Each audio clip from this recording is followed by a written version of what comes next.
So നമ്മൾ ക്ലാസ്സിൽ നമ്മൾ കാണാൻ പോകുന്നത് ഗൈനക്കോളജിയിലെ 7 ക്വസ്റ്റ്യൻസ്. അതായത് ടോട്ടൽ നമ്മൾ OBGന്ന് 14 മാർക്സിന്റെ ക്വസ്റ്റ്യൻസ് ആണ് വരുന്നത്. അതിൽ ഗൈനക്കോളജിയുടെ 7 മാർക്കിന്റെ ക്വസ്റ്റ്യൻസിൽ 7 ക്വസ്റ്റ്യൻസ് ആണ് നമ്മൾ ഇന്ന് കാണാൻ പോകുന്നത്. അപ്പൊ അതിൽ ആദ്യത്തെ ക്വസ്റ്റ്യൻ എന്ന് പറയുന്നത് ഒരു ക്ലിനിക്കൽ സിനാരിയോ ആണ്. അപ്പൊ അതിൽ നമുക്ക് കണ്ടാൽ അറിയാം, അതിൽ പറഞ്ഞിരിക്കുന്നത് 16-year-old ഫീമെയിൽ പേഷ്യന്റ് വന്നിരിക്കുന്ന കംപ്ലൈന്റ്സ് എന്ന് പറയുന്നത് വൾവൽ ഏരിയയിൽ ഒരു സ്വെല്ലിംഗ് ആണ്. അപ്പം ഇതില് നമുക്ക് ഏറ്റവും ഇമ്പോർട്ടന്റ് ആയിട്ടുള്ള ഒരു ക്ലിനിക്കൽ പിക്ചർ തന്നിരിക്കുന്നതെന്ന് വെച്ച് കഴിഞ്ഞാൽ has not attain menarche yet. അപ്പം ഇതുവരെ മെനാർക്കി അറ്റൈൻ ചെയ്തിട്ടില്ല. പ്ലസ് വൾവൽ ഏരിയയിൽ ഒരു സ്വെല്ലിംഗ് ഉണ്ട്. പിന്നെ നമ്മൾ ഓൺ എക്സാമിനേഷൻ നമുക്ക് മനസ്സിലായി ലേബിയ മെജോറയിലും ക്ലൈറ്ററോമെഗാലിയും ഉണ്ട്. ലേബിയ മെജോറയിലും ബൈലാറ്ററൽ സ്വെല്ലിംഗ് ഉണ്ട്. അപ്പം ഓൺ ഇൻവെസ്റ്റിഗേഷന് വേണ്ടിയിട്ട് USG ചെയ്തപ്പോൾ നമുക്ക് മനസ്സിലായി ഫീമെയിൽ ഇന്റേണൽ ഓർഗൻസ് ഒന്നും ഈ പേഷ്യന്റിൽ ഇല്ല. അപ്പൊ ഇതിന്റെ ഡയഗ്നോസിസ് എന്താണെന്നാണ് ക്വസ്റ്റ്യൻ. അപ്പോൾ നമുക്കറിയാം ഇതിന്റെ ഡയഗ്നോസിസ് വരുന്നത് ആൻഡ്രോജൻ ഇൻസെൻസിറ്റിവിറ്റി സിൻഡ്രോം ആണ്. To be precise complete androgen insensitivity സിൻഡ്രോമിലാണ് നമുക്കിതിൽ കാണാം. അപ്പൊ നമുക്ക് ആദ്യം ആൻഡ്രോജൻ ഇൻസെൻസിറ്റിവിറ്റി സിൻഡ്രോമിൽ എന്തുകൊണ്ടാണ് വരുന്നത് എന്ന് നമുക്ക് നോക്കാം. അപ്പൊ ആൻഡ്രോജൻ ഇൻസെൻസിറ്റിവിറ്റി സിൻഡ്രോം എന്ന് പറയുന്നത് is X linked recessive disorder ആണ്. അപ്പം ആക്ച്വലി നമുക്കറിയാം ദിസ് ഇൻഡിവിജ്വൽസ് ആർ മെയിൽസ്. അതിന്റെ ഫുൾ എക്സ്പ്ലനേഷൻ ഞാൻ പറയാം. ഫസ്റ്റ് നമ്മൾ മനസ്സിലാക്കുന്നത് these individuals are males.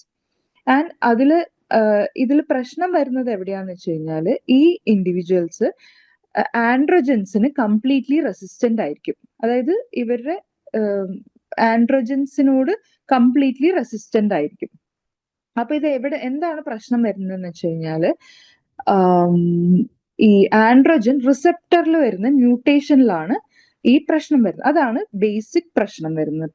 Basic problem എന്ന് പറയുന്നത് ആൻഡ്രോജൻ റിസപ്റ്ററിൽ വരുന്ന മ്യൂട്ടേഷൻ ആണ്. അപ്പൊ ഈ ആൻഡ്രോജൻ റിസപ്റ്റർ എവിടെയാണ് ഉണ്ടാവുക? It is located in the long arm of Y chromosome. Okay, അപ്പം നമുക്കറിയാം ഈ ആൻഡ്രോജൻ ഇൻസെൻസിറ്റിവിറ്റി സിൻഡ്രോം പേഷ്യൻസില് അവരുടെ ജീനോടൈപ്പ് 46XY ആയിരിക്കും. Though that patient is appeared to be female, അവരുടെ ജീനോടൈപ്പ് എന്ന് പറയുന്നത് 46XY ആയിരിക്കും. അപ്പം നമുക്കറിയാം ഈ പേഷ്യൻസിൽ SRY ജീൻ നോർമൽ ആയിരിക്കും. അതുകൊണ്ട് തന്നെ ഗൊണാഡ്സ് നോർമൽ ആയിരിക്കും. ആൻഡ് കമ്മിങ് ടു ഇതിൽ നിന്ന് നമുക്ക് എന്തുണ്ടാവും? സെർട്ടോളി സെൽസും ലേഡിക് സെൽസും ഉണ്ടാവും. അതെല്ലാം നോർമൽ ആയിരിക്കും. ഗൊണാഡ്സ് നോർമൽ ആയ കാരണം സെർട്ടോളി സെൽസും ലേഡിക് സെൽസും നോർമൽ ആയിരിക്കും. അപ്പൊ ഈ സെർട്ടോളി സെൽസിൽ നിന്ന് under the effect of FSH നമുക്ക് എന്തുണ്ടാവും?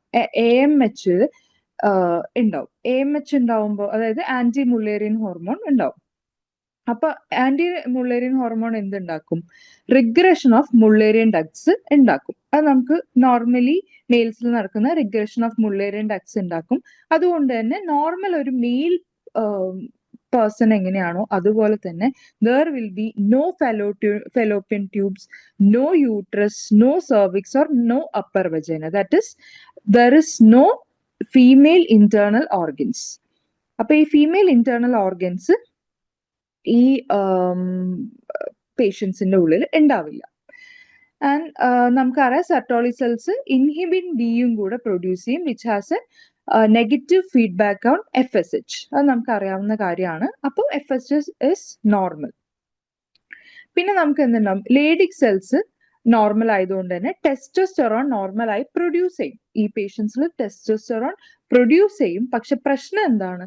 ഈ patients is resistant to testosterone. Produce ചെയ്യും പക്ഷെ റെസിസ്റ്റന്റ് ആണ് ടെസ്റ്റോസ്റ്റെറോണിനോട്. അപ്പൊ എന്ത് പറ്റും? വുൾഫിയൻ ഡക്ട് ഡെവലപ്പ് ചെയ്യില്ല. ടെസ്റ്റോസ്റ്റെറോൺ ആക്ട് ചെയ്യാത്ത കാരണം വുൾഫിയൻ ഡക്ട് ഡെവലപ്പ് ചെയ്യില്ല. അതുകൊണ്ട് തന്നെ വുൾഫിയൻ ഡക്ട് റിഗ്രസ് ചെയ്യും. അതുകൊണ്ട് തന്നെ ഇന്റേണൽ മെയിൽ ജെനൈറ്റൽ ഓർഗൻസും ഫോം ചെയ്യില്ല. അതുകൊണ്ട് തന്നെ ഈ പേഷ്യൻസിൽ neither female internal organs nor male internal organs are formed. അതാണ് നമുക്ക് അണ്ടർലൈൻ ചെയ്യേണ്ടത്. ആൻഡ് നെക്സ്റ്റ് നമുക്കൊരു എന്താന്ന് വെച്ചാൽ നമ്മുടെ സ്ക്രോട്ടൽ ഡിസെന്റ് ഓഫ് ടെസ്റ്റിസ്, അതായത് നമുക്കറിയാം ടെസ്റ്റിസ് ഗൊനാഡ്സ് ഓൾറെഡി ഫോംഡ് ആണ്, പക്ഷെ അതിന്റെ സ്ക്രോട്ടൽ ഡിസെന്റിന് വേണ്ടി നമുക്ക് എന്ത് ആവശ്യമുണ്ട്? ടെസ്റ്റോസ്റ്റെറോൺ ആവശ്യമുണ്ട്. ഇവൻ ദോ ടെസ്റ്റോസ്റ്റെറോൺ പ്രൊഡ്യൂസ് ചെയ്യുന്നുണ്ടെങ്കിൽ കൂടി ഈ ഇൻഡിവിജ്വൽസ് ടെസ്റ്റോസ്റ്റെറോണിനോട് റെസിസ്റ്റന്റ് ആയതുകൊണ്ട് ഈ സ്ക്രോട്ടൽ ഡിസെന്റ് നടക്കില്ല. അപ്പൊ തന്നെ എന്താവും? അബ്ഡോമിനൽ ടെസ്റ്റിസ് ആയിട്ടോ അല്ലെങ്കിൽ ഇൻഗ്വിനൽ സ്വെല്ലിംഗ് ആയിട്ടോ ഒക്കെ ആയിരിക്കും ഇത് പ്രസന്റ് ചെയ്യുക. പിന്നെ നമുക്ക് വേറൊരു കാര്യം അറിയുന്നത് വെച്ച് കഴിഞ്ഞാല് ഈ ടെസ്റ്റോസ്റ്റെറോൺ 5-ആൽഫ റിഡക്ടേസ് എന്ന് പറഞ്ഞ ഹോർമോൺ വഴി ടെസ്റ്റോസ്റ്റെറോൺ എന്തായിട്ട് കൺവേർട്ട് ചെയ്യും? ഡൈഹൈഡ്രോ ടെസ്റ്റോസ്റ്റെറോൺ ആയിട്ട് കൺവേർട്ട് ചെയ്യും. പക്ഷെ ഇത് ടെസ്റ്റോസ്റ്റെറോണിന്റെയും ഡൈഹൈഡ്രോ ടെസ്റ്റോസ്റ്റെറോണിന്റെയും റിസെപ്റ്റേഴ്സ് സെയിം ആയ കാരണം ഇതും റെസിസ്റ്റന്റ് ആണ്. അപ്പൊ അതുകൊണ്ട് തന്നെ എക്സ്റ്റേണൽ ജെനിറ്റാലിയക്ക് മെസ്കുലൈസേഷൻ വരില്ല. ഈ ഡൈഹൈഡ്രോ ടെസ്റ്റോസ്റ്റെറോണും റെസിസ്റ്റന്റ് ആയതുകൊണ്ട് എക്സ്റ്റേണൽ ജെനിറ്റാലിയയുടെ മെസ്കുലൈനൈസേഷൻ നടക്കില്ല. അതായത് ഒരു മെയിൽ എക്സ്റ്റേണൽ ജെനിറ്റാലിയ അവിടെ ഡെവലപ്പ് ആവില്ല. അതുകൊണ്ട് തന്നെ ഫീമെയിൽ എക്സ്റ്റേണൽ ജെനിറ്റാലിയ ഡെവലപ്പ് ആവും. അപ്പൊ നമുക്കറിയാം ഒരു കുട്ടിയുടെ ജെൻഡർ നിശ്ചയിക്കുന്നത് നമ്മൾ എങ്ങനെയാ? ഡെലിവറി കഴിഞ്ഞ് കുട്ടിയുടെ എക്സ്റ്റേണൽ ജെനിറ്റേലിയ വെച്ചിട്ടാണ് മെയിൽ ആണോ ഫീമെയിൽ ആണോ എന്ന് നമ്മൾ ഡിസൈഡ് ചെയ്യുന്നത്. അപ്പം ഈ കുട്ടി ജനിച്ച് ജനനത്തിൽ കാണുന്ന എക്സ്റ്റേണൽ ജെനിറ്റാലിയ ഫീമെയിലിന്റെ ആയിരിക്കും. അതുകൊണ്ട് തന്നെ ആ കുട്ടിയെ ഫീമെയിൽ ആയിട്ടാണ് നമ്മൾ കൺസിഡർ ചെയ്യുന്നത്. പക്ഷെ എന്തുണ്ടാവും? അവരുടെ ജീനോടൈപ്പ് 46XY ആയിരിക്കും. അവർക്ക് ഫീമെയിൽ ഇന്റേണൽ ഓർഗൻസ് ഉണ്ടാവില്ല. ഇനി നെക്സ്റ്റ് ഒരു കാര്യം വരുന്നത്, നമുക്ക് ഒരു പ്യൂബർട്ടി എത്തുമ്പോൾ നമുക്ക് നെക്സ്റ്റ് വരുന്നത് എന്താ? Breast development. അപ്പൊ ബ്രസ്റ്റ് ഡെവലപ്മെന്റ് എങ്ങനെയാ നടക്കുന്നത് നോക്കാം. അപ്പം ആക്ച്വലി ഇവർക്ക് ടെസ്റ്റോസ്റ്റെറോണിനോട് റെസിസ്റ്റന്റ് ആയത് കാരണം വേറെ മെയിൽസിന്റെ സെക്കൻഡറി സെക്ഷൽ ക്യാരക്ടേഴ്സ് ഒന്നും അവർക്ക് ഡെവലപ്പ് ആവില്ല. പക്ഷെ ഈ ടെസ്റ്റോസ്റ്റെറോണിന്റെ ഒരു പ്രത്യേകത എന്താന്ന് വെച്ചാൽ ഈ ഇൻഡിവിജ്വൽസിൽ മാത്രം അരോമേറ്റേസ് എൻസൈം വഴി ഈ ടെസ്റ്റോസ്റ്റെറോൺ ഈസ്ട്രോജൻ ആയിട്ട് കൺവേർട്ട് ആവും. ഇപ്പൊ ഈസ്ട്രോജനും ടെസ്റ്റോസ്റ്റെറോണും വേറെ വേറെ റിസെപ്റ്റേഴ്സ് ആയതുകൊണ്ട് ഈസ്ട്രോജൻ ആക്ടിവിറ്റി ഉണ്ടാവും. അതുകൊണ്ട് തന്നെ ബ്രസ്റ്റ് ഡെവലപ്മെന്റ് ഉണ്ടാവും. To stage of Tanner 4 or 5 സ്റ്റേജിൽ ബ്രസ്റ്റ് ഡെവലപ്മെന്റ് ഉണ്ടാവും. പക്ഷെ ഈ ഇൻഡിവിജ്വൽസ് ആൻഡ്രോജനോട് റെസിസ്റ്റന്റ് ആയത് കാരണം തന്നെ പ്യൂബിക് ഹെയറും ആക്സിലറി ഹെയറും എല്ലാം സ്കാൻഡി ആയിരിക്കും. ഈവൻ ദോ ഈസ്ട്രോജനോട് റെസിസ്റ്റന്റ് അല്ലെങ്കിൽ കൂടി പ്യൂബിക് ആൻഡ് ആക്സിലറി ഹെയർ വളരെ കുറച്ചേ ഉണ്ടാവുള്ളൂ. Which is stage of Tanner 1 or 2 സ്റ്റേജിലേക്ക് നമുക്ക് pubic and axillary hair development ഉണ്ടാവുള്ളൂ. അപ്പം ക്വസ്റ്റ്യൻ വരുമ്പോൾ നമുക്ക് ഏറ്റവും കൂടുതൽ പ്രസന്റേഷൻ വരുന്നത്, ഒന്ന് മെനാർക്കി അറ്റൻഡ് ചെയ്യാത്തത്, 2 ബൈലാറ്ററൽ ഇൻഗ്വിനൽ ഹെർണിയ ആയിട്ട് പ്രസന്റ് ചെയ്യുന്ന ഫീമെയിൽ പേഷ്യൻസിനെ നമുക്ക് ഇതുപോലത്തെ കേസായിട്ട് പ്രസന്റ് ചെയ്യാറുണ്ട്. അപ്പം ഇതിലൊക്കെ നമുക്ക് അറിയുന്നത് എന്താണെന്ന് വെച്ചാൽ ഇത് മെയിൽ ജീനോടൈപ്പിൽ വരുന്ന പേഴ്സൺ ആണ്. പക്ഷെ നമുക്ക് ഫീമെയിൽ എക്സ്റ്റേണൽ ജെനിറ്റാലിയ വന്നതുകൊണ്ട് മാത്രം അവരെ ഫീമെയിൽ ആയി കൺസിഡർ ചെയ്തു. ഓൾസോ ഈസ്ട്രോജൻ ആയിട്ട് ടെസ്റ്റോസ്റ്റെറോൺ കൺവേർട്ട് ആയതുകൊണ്ട് ബ്രസ്റ്റ് ഡെവലപ്മെന്റും വരുന്നുണ്ട്. അപ്പൊ ഇതിലും വേറെ ഓപ്ഷൻസ് വരുന്നത് എന്ന് വെച്ച് കഴിഞ്ഞാൽ Mullerian dysgenesis, Kallmann syndrome and Turner syndrome. മുള്ളേറിയൻ ഡിസ്റ്റെനിസിസിൽ എന്തായിരിക്കും? യൂട്രസ് ആബ്സെന്റ് ആയിരിക്കും, പക്ഷെ ഓവറീസ് പ്രസന്റ് ആയിരിക്കും. ഓക്കെ. പിന്നെ ആൻഡ്രോജൻ ഇൻസെൻസിറ്റിവിറ്റി സിൻഡ്രോം നമ്മൾ ഇപ്പൊ പറഞ്ഞു. പിന്നെ ടേണർ സിൻഡ്രോമിൽ സ്ട്രീക്ക് ഓവറീസ് ആയിരിക്കും, പക്ഷെ യൂട്രസ് പ്രസന്റ് ആയിരിക്കും. കോൾമാൻ സിൻഡ്രോമിൽ എന്ത് പറ്റും? യൂട്രസും ഓവറീസും പ്രസന്റ് ആയിരിക്കും, പക്ഷെ ഹൈപ്പോഗൊണാഡിസം കാരണം അത് ഫങ്ഷൻ ചെയ്യില്ല. അപ്പൊ ഇതൊക്കെയാണ് നമുക്ക് വന്നിരിക്കുന്ന ഓപ്ഷൻസ്. അപ്പൊ ഇതിൽ തന്നെ യൂട്രസ്, ട്യൂബ്സ്, ഓവറീസ് എല്ലാം ആബ്സെന്റ് ആവുന്ന കണ്ടീഷനാണ് androgen insensitivity syndrome. Okay. Coming to next question. Next ക്വസ്റ്റ്യന് നമുക്കൊരു ക്ലിനിക്കൽ പ്രസന്റേഷൻ ആണ്. അപ്പൊ ക്ലിനിക്കൽ പ്രസന്റേഷൻ വരുമ്പോൾ നമുക്ക് അതിൽ ഗൈനക്കിൽ നമ്മൾ എപ്പോഴും പേഷ്യന്റിന്റെ age, connection to menopause, menses, പിന്നെ നമുക്ക് എന്തായാലും ഇൻവെസ്റ്റിഗേഷൻ ഡീറ്റെയിൽസും തന്നിട്ടുണ്ടാവും. അപ്പൊ അതെല്ലാം നമ്മൾ കൺസിഡർ ചെയ്യണം. അപ്പൊ നമുക്കറിയാം പേഷ്യന്റ് ഏജ് ഇവിടെ തന്നിരിക്കുന്നത് 48 ആണ്. അപ്പൊ ഞാൻ ക്വസ്റ്റ്യൻ ഒന്ന് വായിക്കാം. 48-year-old woman presented to you with complaints of severe pain during menses associated with increased bleeding for the past 1 year. On examination, uterus is bulky and uniformly enlarged, but no focal masses were identified in the USG. Underline, no focal masses. The patient underwent a hysterectomy and HPR revealed the presence of endometrial glandular tissue in the myometrium. What is the likely diagnosis? Which is a very straight question actually. പിന്നെന്ന് വെച്ച് കഴിഞ്ഞാൽ ഇതിൽ നമ്മൾ എല്ലാ clinical ക്വസ്റ്റ്യൻസും നമുക്ക് വരുമ്പം നമ്മൾ അതിനെ അനലൈസ് ചെയ്യേണ്ടത്, ഗൈനക്കിൽ നമ്മൾ അനലൈസ് ചെയ്യേണ്ടത് ആദ്യം നമുക്ക് ഇവിടെ കൊടുത്തിരിക്കുന്ന പോയിന്റ്സ് പോലെ പെരിമെനോപോസൽ ആണ്. 48-year-old വുമൺ എന്ന് പറയുമ്പോൾ പെരിമെനോപോസൽ ആണ്. പിന്നെ നമുക്കറിയാം ഇവിടെ കൊടുത്തിരിക്കുന്ന സിംറ്റംസ് എന്ന് പറയുന്നത് ഡിസ്മെനോറിയ ആൻഡ് മെനോറേജിയ. ഡിസ്മെനോറിയ ഉണ്ട്, മെനോറേജിയ ഉണ്ട്. And on examination uterus bulky ആണ്, സിമെട്രിക്കലി എൻലാർജ്ഡ് ആണ്. യുഎസ്ജിയിൽ no focal masses are noted. അതിനർത്ഥം എന്താ? It rules out fibroid. Fibroid ഉണ്ടെങ്കിൽ നമുക്ക് ഫോക്കൽ മാസസ് കിട്ടും. അതുകൊണ്ട് ഫൈബ്രോയിഡ് എന്നുള്ള ഒരു ഓപ്ഷൻ നമ്മളിവിടെ റിമൂവ് ചെയ്തു. And HPR very important information, endometrial tissue inside myometrium. അപ്പൊ ഇതിൽ നമുക്ക് തന്നിരിക്കുന്ന ഓപ്ഷൻസ് പറഞ്ഞാൽ എൻഡോമെട്രിയൽ ഹൈപ്പർപ്ലേസിയ, എൻഡോമെട്രിയോസിസ്, എഡിനോമയോസിസ്. അപ്പൊ ഇതിൽ എൻഡോമെട്രിയൽ ഹൈപ്പർപ്ലേസിയ അല്ല നമുക്കറിയാം. കാരണം എൻഡോമെട്രിയൽ ഹൈപ്പർപ്ലേസിയ എന്ന് പറയുന്നത് അബ്നോർമൽ പ്രോളിഫറേഷൻ ഓഫ് എൻഡോമെട്രിയം മാത്രമാണ്. അത് മയോമെട്രിയത്തിലേക്ക് ഇൻവാജിനേഷൻ വരുന്നില്ല. എൻഡോമെട്രിയോസിസിൽ വരുന്നത് എൻഡോമെട്രിയൽ ടിഷ്യൂ ഔട്ട്സൈഡ് എൻഡോമെട്രിയം, അതായത് uterus, ovary, fallopian tube, pelvic lining അവിടെയെല്ലാം പോയി എൻഡോമെട്രിയൽ ഫങ്ഷനിങ് ചെയ്യുമ്പോഴാണ് നമുക്ക് എൻഡോമെട്രിയോസിസ് എന്ന് പറയാം. എഡിനോമയോസിസ് എന്ന് പറയുന്നത് this is classical finding, endometrial glands in myometrium. അപ്പൊ ഇതിൽ ഹെവി പെയിൻഫുൾ പീരിയഡ്സ് ഉണ്ടാവും, ബൾക്കി ടെൻഡർ യൂട്രസ് ഉണ്ടാവും വിച്ച് ഇസ് യൂണിഫോംലി എൻലാർജ്ഡ്. അപ്പൊ നമുക്കറിയാം അഡിനോമയോസിസ് എന്ന് പറയുന്നത് മയോമെട്രിയൽ എൻഡോമെട്രിയോസിസിന് തന്നെയാണ് നമ്മൾ അഡിനോമയോസിസ് എന്ന് പറയുന്നത്. അതായത് എൻഡോമെട്രിയൽ ടിഷ്യൂ വേറെ ഏതെങ്കിലും ലൊക്കേഷനിൽ പോകുന്നതിനെയാണ് എൻഡോമെട്രിയോസിസ് എന്ന് പറയുന്നത്. എൻഡോമെട്രിയൽ ടിഷ്യൂ മയോമെട്രിയത്തിലേക്ക് ഇൻവാജിനേഷൻ ചെയ്യുന്നതിനെയാണ് അഡിനോമയോസിസ് എന്ന് പറയുന്നത്. അപ്പോൾ ഇതൊരു സ്ട്രെയിറ്റ് ക്വസ്റ്റ്യൻ ആണ്, വിച്ച് ഇസ് സെൽഫ് എക്സ്പ്ലനേറ്ററി. അടുത്ത ക്വസ്റ്റ്യൻ വരുന്നത് കൊയിലോസൈറ്റ്സ് ആർ സീൻ. ഇപ്പൊ കൊയിലോസൈറ്റ്സ് എന്ന് പറഞ്ഞ സെൽസ് നമുക്കറിയാം. കൊയിലോസൈറ്റ്സിന്റെ ക്യാരക്ടറിസ്റ്റിക് ഫീച്ചേഴ്സ് എന്ന് പറയുന്നത് ഇസ് പെരിന്യൂക്ലിയർ ഹാലോ ഉണ്ടാവും, ഇറഗുലർ ന്യൂക്ലിയർ മെംബ്രെയിൻ ഉണ്ടാവും, ന്യൂക്ലിയർ എൻലാർജ്മെന്റ് ആൻഡ് ഹൈപ്പർക്രോമേസിയ ഉണ്ടാവും, പിന്നെ റെസിൻ ലൈക്ക് ന്യൂക്ലിയ ആയിരിക്കും ഉണ്ടാവുക. അപ്പൊ നമുക്കറിയാം കൊയിലോസൈറ്റ്സ് ആർ സീൻ ഇൻ HPV ഇൻഫെക്ഷനിലാണ് നമ്മൾ കൊയിലോസൈറ്റ്സ് കാണുക. വിച്ചസ് നമുക്ക് കാണാൻ പറ്റുന്നത് പാപ്സ്മിയർ, നമ്മൾ സർവൈക്കൽ പാപ്സ്മിയർ ചെയ്യുമ്പോഴാണ് നമ്മൾ കൊയിലോസൈറ്റ്സ് കാണുക. Which is present in theoretical ആണ് 6, 11 and 16 and 18 type of HPV infections. അപ്പൊ നമ്മൾ ഇതിൽ കൊടുത്തിരിക്കുന്ന ബാക്കി ഓപ്ഷൻസ് എന്ന് പറയുന്നത് ബാക്ടീരിയൽ വെജൈനോസിസിൽ നമുക്ക് എന്താ കിട്ടാം? ഫ്ലൂ സെൽസ് ഉണ്ടാവും. TBയിൽ നമുക്കറിയാം ഗ്രാനുലോമാറ്റസ് ഇൻഫ്ലമേഷൻ വിത്ത് സീസിയേഷൻസ്, നെക്രോസിസ് ഉണ്ടാവും. ക്ലെമീഡിയയിൽ നമുക്ക് intracytoplasmic inclusions in epithelial cells ഉണ്ടാവും. ഇതൊക്കെ ഡയറക്റ്റ് തിയറട്ടിക്കൽ ക്വസ്റ്റ്യൻസ് ആണ്.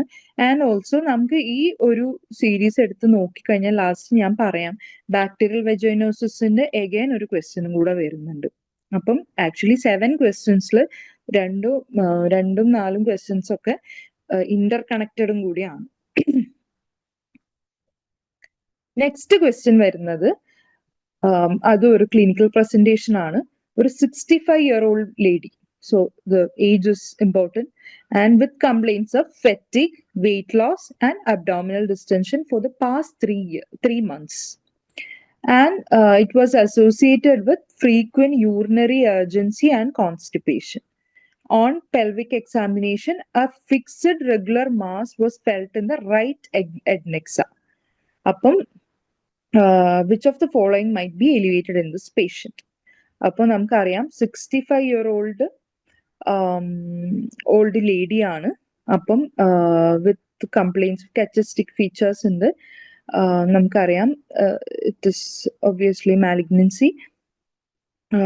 പിന്നെ on pelvic examination fixed irregular mass ഉണ്ട്. റൈറ്റ് എഡ്നെക്സിൽ ഫിക്സഡ് ഇറഗുലർ മാസ് ഉണ്ട്. അപ്പൊ നമ്മൾ ഇതിലെ ഓപ്ഷൻസ് ആണ് പറയുന്നത്. D option is eliminated. It is beta HCG. Choriocarcinoma or embryonal കാർസിനോമയിലാണ് നമ്മൾ ബീറ്റ HCG കാണുക. ആൻഡ് ആൽഫ ഫീറ്റോപ്രോട്ടീൻ നമുക്കറിയാം is elevated in yolk sac tumour. And LDH it is elevated in dysgerminoma. And CA125 is epithelial ovarian കാർസിനോമയിലാണ് നമ്മൾ CA125 കാണുക. And ഇവിടെ നമുക്ക് age തന്നിട്ടുണ്ട്. ഇൻ ഓൾഡർ ലേഡീസ് അബവ് 60 നമുക്ക് the most chances epithelial ovarian carcinoma. And next question ഞാൻ നേരത്തെ പറഞ്ഞ പോലെ ബാക്ടീരിയൽ വെജൈനോസിന്റെ എഗൈൻ ഒരു ക്വസ്റ്റ്യൻ വന്നിട്ടുണ്ട്. സോ നമ്മൾ ആ ഒരു ടോപ്പിക് കവർ ചെയ്യുമ്പോൾ നമ്മൾ 2 ക്വസ്റ്റ്യൻസ് നമുക്ക് കവർ ചെയ്യാൻ പറ്റുന്ന രീതിയിലാണ് നമുക്ക് കഴിഞ്ഞ പ്രീവിയസ് ഇയറിൽ വന്നിരിക്കുന്നത്. അപ്പം അതുകൊണ്ട് തന്നെ ഇവിടെ കൊടുത്തിരിക്കുന്ന questions all are true regarding bacterial vaginosis except. അപ്പം നമുക്കറിയാം ഈ കൊടുത്തിരിക്കുന്ന A, C and B options എന്ന് വെച്ച് കഴിഞ്ഞാൽ എന്താണ്? Amsel's criteria for bacterial vaginosis ആണ് നമുക്ക് ഇവിടെ കൊടുത്തിരിക്കുന്നത്. ആംസെൽസ് ക്രൈറ്റീരിയയിൽ 4 കണ്ടീഷൻസ് ഉണ്ട്. ഇതിൽ ഏതെങ്കിലും 3 out of 4 ഉണ്ടാവണം നമുക്ക് ഡയഗ്നോസിസിന് വേണ്ടിയിട്ട്. അപ്പൊ അതില് 4 ക്രൈറ്റീരിയാസ് എന്ന് പറയുന്നത് homogeneous thin discharge, thin vaginal discharge and vaginal pH more than 4.5. പിന്നെ ഫിഷി ഓർഡർ വിത്ത് KOH, അതായത് positive whiff test, fishy order with KOH വേണം. പിന്നെ ക്ലൂ സെൽസ് ഓൺ മൈക്രോസ്കോപ്പി, അതായത് നമ്മൾ നേരത്തെ പറഞ്ഞ ക്വസ്റ്റ്യനിൽ നമ്മൾ കൊയിലോസൈറ്റ്സിന്റെ ക്വസ്റ്റ്യനിൽ പറഞ്ഞപ്പോൾ നമ്മൾ പറഞ്ഞു ബാക്ടീരിയൽ വെജൈനോസിസിൽ നമുക്ക് മൈക്രോസ്കോപ്പിയിൽ കിട്ടുന്നത് ക്ലൂ സെൽസ് ആണ്. അപ്പം അതാണ് 4ാമത്തെ ക്രൈറ്റീരിയ. അപ്പൊ ഇതിൽ 4 എണ്ണത്തിൽ 3 എണ്ണമെങ്കിലും വേണം നമ്മൾ ബാക്ടീരിയൽ വെജൈനോസിസിന്റെ ഡയഗ്നോസിസിന് വേണ്ടിയിട്ട്. അപ്പൊ ഇതിൽ നമുക്ക് ഇല്ലാത്ത ഓപ്ഷൻ കോൾ എക്സ്നർ ബോഡി ആണ്. അപ്പം കോൾ എക്സ്നർ ബോഡി എവിടെയാണ് കാണുക? Yes, it is seen in granulosa cell tumour of the ovary. Ovarian granulosa ട്യൂമറിലാണ് നമ്മൾ കോൾ എക്സ്നർ ബോഡീസ് കാണുക. അപ്പൊ നെക്സ്റ്റ് ക്വസ്റ്റ്യൻ വരുന്നത്, this is also a theoretic question. നമ്മൾ വളരെ ഡീറ്റെയിൽഡ് ആയി പഠിക്കുന്ന ഒരു ഏരിയ അല്ല. സ്റ്റിൽ ഇതിൽ നിന്ന് വേറെ അധികം ക്വസ്റ്റ്യൻസ് വരാൻ ചാൻസ് ഇല്ല. ഇൻട്രാസൈറ്റോപ്ലാസ്മിക് സ്പേം ഇഞ്ചക്ഷനിൽ വരുന്ന റേറ്റ് ഓഫ് ഫെർട്ടിലൈസേഷൻ എത്രയാണ്?